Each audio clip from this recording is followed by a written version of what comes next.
मैं बहुत गहरी रिसर्च कर रहा था कि मुझे ख्याल आया कि किसी ने मुझे कहा था कि आपके व्लॉग पे व्यूज़ इसलिए नहीं आते क्योंकि आपके व्लॉग्स बहुत लंबे होते हैं और आप मिनी व्लॉग्स बनाया करें। तो मैंने कहा चलो मिनी व्लॉग्स बना के देख लेते हैं।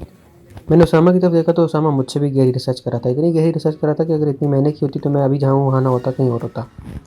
खैर फिर मैंने अवैस को कहा चलो मिनी व्लॉग बनाते हैं।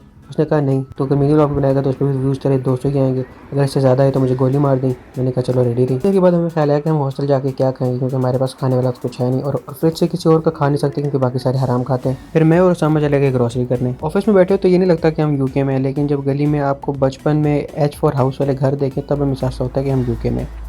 वैसे ऐसे खूबसूरत घर तो हमने बचपन में एच फॉर हाउस वाली इंग्लिश की किताब में भी नहीं देखे थे। जैसे जैसे हम चलते जा रहे थे भूख में इजाफा और एजदा तक डिस्टेंस में कमी होती जा रही थी। एजदा पहुंचे तो इतनी खूबसूरत जगह पे बना हुआ था कि बंदा यहाँ से आराम सुकून से महंगी जहर लेके पी सकता है। खैर कुत्ते को सलाम करने के बाद हम अंदर चले गए। अंदर जब हम हर रंग की सब्जी दे रहे थे तब एहसास हुआ उसामा तो पर्स घर भूल आया। फिर मजबूरन मुझे पैसे देने पड़े। सब्जियों के साथ साथ हमें टिक्का मसाला और चिकन भी चाहिए था जो कि एजदा पे नहीं था, तो हम सेंसबेरी चले गए। अगर ज़ेब्रा क्रॉसिंग नहीं है तो ये बटन दबा के जाना चाहिए क्योंकि वरना आपको कोई ठोक के चला जाएगा और पीछे मुड़ के भी नहीं देखेगा।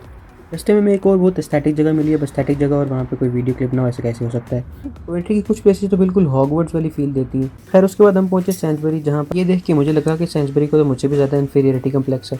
फिर ऐप पर डिस्काउंट लगा हुआ था, हमने नेक्टर ऐप ट्राई की लेकिन हमें तो कोई डिस्काउंट नहीं मिला। नोट लेने के बाद जिस तरह हमें फ़कीर समझ के हमारे मुंह पे सिक्के मारती है, इससे मेरे कायद की वो बात याद आती है, beggars can't be choosers। वापस आके पैसे गिने क्योंकि पैसों के मामले में बिल्कुल रिक्स नहीं लेने का। उसके बाद इन अशरफियों को कशकोल में डालने के बाद मैं चला गया मुंह धोने क्योंकि मुझे बनाना था खाना। सबसे पहले मैंने पराठे बनाए, उसके बाद बारी आई उसामा की क्योंकि उसने बनाना था सालन। सालन बनाने के लिए हमने सबसे पहले सब्जियों को ओवन में रख दिया ताकि वो थोड़ा गल जाए, साथ साथ चिकन को सेपरेट ओवन में रख दिया। जब दोनों चीज़ें थोड़ी थोड़ी गल गई तो उसके बाद हमने इस पर टिक्का मसाला, ऑयल और कुछ पानी डाला। मेरे अंदर का शेफ बोल रहा था कि नमक कम है तो मैंने कहा थोड़ा नमक डाल देता हूँ। या तो सालन इतना मजा लगा था या हमें बहुत ज़्यादा भूख लगी थी, इसलिए हमने खाने के क्लिप्स रिकॉर्ड नहीं किए।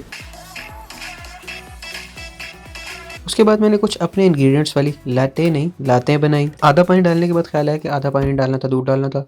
ऑनेस्टली जो भी बना था बहुत वाहियात बना था, लेकिन क्योंकि मेरे अपने हाथ का था इसलिए मैं आबे हयात समझ के पी गया। हाँ लेकिन मैं चाय बहुत अच्छी बनाता हूँ।